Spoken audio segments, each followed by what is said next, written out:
Salut à toi, je te souhaite la bienvenue dans cette nouvelle vidéo. J'espère que tu te portes bien et que ta recherche se porte bien aussi. Si tu es sur cette vidéo, j'ai un petit doute et justement on va en discuter et notamment de la lettre de motivation, document clé pour réussir ou pas. On va en discuter dans cette vidéo et on va parler de deux choses notamment, des croyances que tu peux avoir et qui te bloquent par rapport à la lettre de motivation et 5 raisons d'abandonner la lettre de motivation définitivement. Donc je te dis dès le départ mon point de vue sur la lettre de motivation avec cette phrase, mais on va en discuter, reste bien attentif ou attentive et tu vas voir que ton regard va sans doute changer par rapport à ce document qui est absolument inutile aujourd'hui et je vais te le démontrer. Une petite citation pour commencer cette vidéo, le temps est beaucoup trop précieux pour te permettre de le perdre et c'est justement aussi dans l'idée de la lettre de motivation puisque pour moi c'est un document qui ne sert plus à rien et les candidats se tuent à en faire et passent des heures dessus, mais on va en discuter. Bien évidemment, comme tout bon créateur de contenu qui se respecte, avant de commencer, je t'invite à liker, à commenter, partager, t'abonner et de checker aussi les liens dans la description. Alors ça, tu le verras à la fin de la vidéo, mais j'ai quelques petites choses pour toi. Voilà, mais ça, c'est après la vidéo. On peut maintenant commencer vu que c'est fait. Donc, j'ai qu'une seule diapositive. Tu connais mon contenu. Si tu es nouveau, je vais toujours à l'essentiel. Je ne passe pas 10 ans sur un sujet. Je te donne directement mon point de vue et mes astuces. On va passer qu'une seule diapo ici et pour toute la vidéo. Donc, 5 raisons d'abandonner la lettre de motivation. C'est très simple, on va parler des croyances très rapidement, là tu vas voir. Et après, je vais te démontrer, entre guillemets, qu'elle ne sert à rien et comment tu peux procéder autrement surtout. Croyances des candidats et réalité. La première chose, c'est, en croyance, si la lettre de motivation est demandée sur les sites d'emploi et offres de manière générale, je dois absolument en faire une. Bah oui, puisqu'elle est demandée, je dois en faire une. Et bah pas du tout. Moi je te le dis, en 2 ans avec Assure ton avenir, avec mon entreprise, j'ai accompagné à peu près 400 candidats, quelque chose comme ça, et aucun ne fait de lettre de motivation. Et pourtant aujourd'hui, plus de 95% des candidats que j'ai accompagnés sont en poste, on est autour de 97%. Donc autant te dire que la lettre de motivation ne sert à rien, et même quand elle est demandée, en fait, elle n'est pas lue. Donc ce n'est pas parce qu'on te demande une lettre de motivation qu'il faut absolument en faire une. C'est assez paradoxal, je te l'accorde, mais c'est la réalité. Les recruteurs lisent tous la lettre de motivation, c'est un élément clé avec le CV. Ça, c'est des phrases que j'entends très régulièrement aussi de candidats et tu en fais peut-être partie. Évidemment, c'est une énorme erreur. Il y a encore 1 ou 2 candidats sur toute la France qui lisent les lettres de motivation, mais 99% aujourd'hui n'en parlent plus du tout et on va voir justement ce que eux privilégient comme type de candidature. Je vais t'en parler d'ici quelques minutes. Donc non, la lettre de motivation n'est absolument pas un élément clé. Aujourd'hui, il est même inutile et c'est plutôt d'ailleurs un élément de démotivation. Le CV en revanche, lui, reste indémodable et même le CV aujourd'hui a des formes différentes de présentation qui peuvent justement te permettre de te démarquer de la concurrence. La troisième citation que j'entends régulièrement sur la lettre de motivation, c'est « Si je ne fais pas de lettre de motivation, je n'ai aucune chance de signer un contrat ». Ça rejoint les 2 points un peu précédents. Si je ne fais pas de lettre alors que c'est demandé, on ne me prendra jamais. Et les recruteurs lisent les lettres, donc si je ne fais pas de lettres, les recruteurs n'auront rien à lire, sauf peut-être un CV, et donc je ne serai pas pris. Encore une fois, c'est une énorme erreur. 400 candidats accompagnés en 2 ans, moi je me base que sur du concret, que sur du factuel, pas sur du blabla. J'ai discuté également avec des dizaines, voire des centaines de recruteurs et de chefs d'entreprise depuis 2019-2020 que j'ai lancé Assure ton avenir et j'en ai peut-être 1 ou 2 qui m'ont dit qu'ils accordaient une importance à la lettre de motivation et encore c'est quand il y a 2 candidats à départager et qu'ils ne savent vraiment pas quoi faire pour les départager. À ce moment-là, ils s'intéressent à la qualité de l'écrit, aux arguments qui ont été trouvés, à la tournure des phrases et voilà, tout ce qui touche à la motivation en fait. Mais c'est tout simplement. Donc ça, c'était les 3 citations que j'entends le plus régulièrement qui sont complètement obsolètes. Si tu crois à ces 3 choses-là, je t'invite tout de suite à faire un reset dans ta tête parce que ça ne va pas du tout. Pourquoi abandonner la lettre de motivation du coup? Pour plusieurs raisons. Je t'en ai déjà parlé de 2 ou 3. Ce document est chronophage à réaliser et demande énormément de temps, d'où le fait qu'il soit chronophage. Tu le sais, tu veux personnaliser, tu veux faire les choses bien, proprement, tu vas trouver des infos sur l'entreprise, tu vas te donner un maximum pour faire une lettre de qualité, tu vas la faire relire, la mise en page, l'objet, tu vas penser à tout. Et en fait, elle ne sera absolument jamais lue. Personne ne prendra connaissance du document sur lequel tu as bossé pendant 2 heures, 3 heures. Donc ça ne sert à rien de faire une lettre de motivation, ça va à la poubelle tout de suite. Je vais te raconter une anecdote en 30 secondes.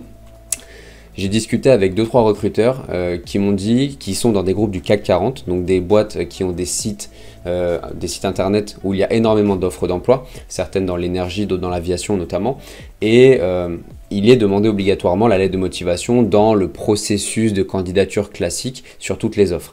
Ces RH-là, notamment 2, ont passé des consignes à leurs équipes sur leurs sites sur lesquels ils sont responsables, partout en France, de ne pas lire la lettre de motivation parce que c'est une perte de temps. Ben ouais, logique.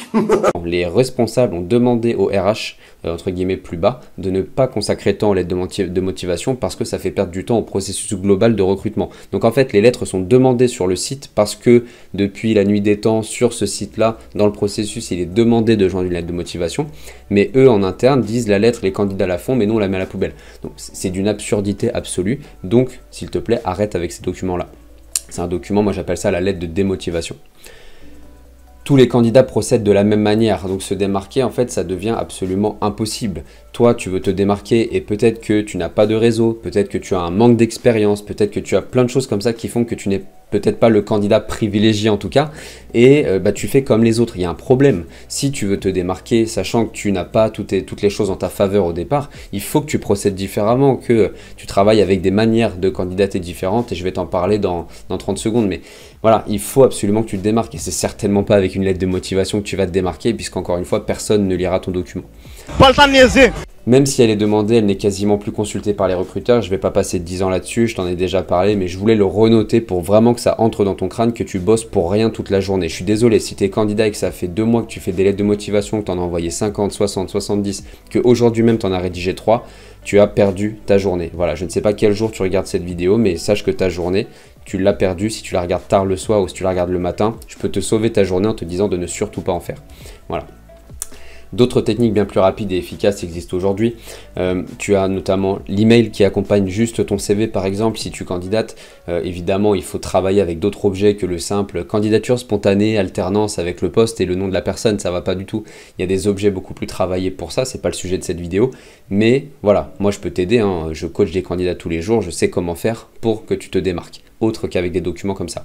Mais avec un email par exemple beaucoup plus travaillé, déjà c'est un peu moins chronophage qu'une lettre, tu peux le dupliquer assez facilement et tu mets juste un CV en pièce jointe. Et même sur les sites quand ils sont demandés, rien ne t'empêche de joindre un autre document que la lettre de motivation efficace. Moi j'ai inventé un document de toute pièce et je suis pas plus intelligent que toi, et c'est un document qui cartonne que j'ai appelé le dossier de motivation, que j'ai fait protéger par l'INPI, et ça cartonne. Et pourtant à la base c'est une lettre de motivation qui est demandée. Voilà, donc la lettre de motivation, c'est du bullshit complet.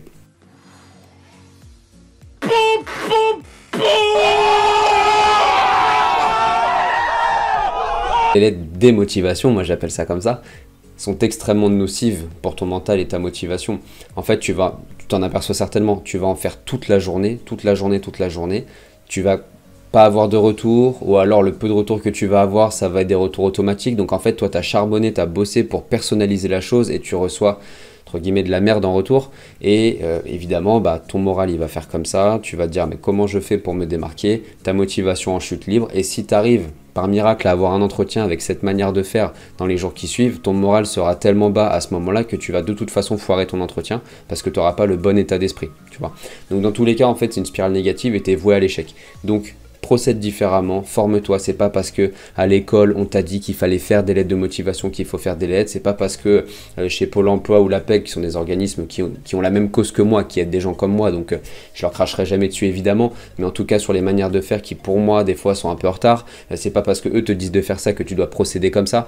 Donc voilà, fais les choses comme toi tu dois faire et comme tu souhaites innover en fait. Voilà, il n'y a pas de limite en fait dans les candidatures, mais il faut vraiment que tu procèdes différemment et arrête avec ce document qui est mais du bullshit complet. Ne va pas regarder un tuto là juste après ma vidéo pour savoir comment faire une lettre de motivation, s'il te plaît, c'est une perte de temps. Voilà, tout simplement.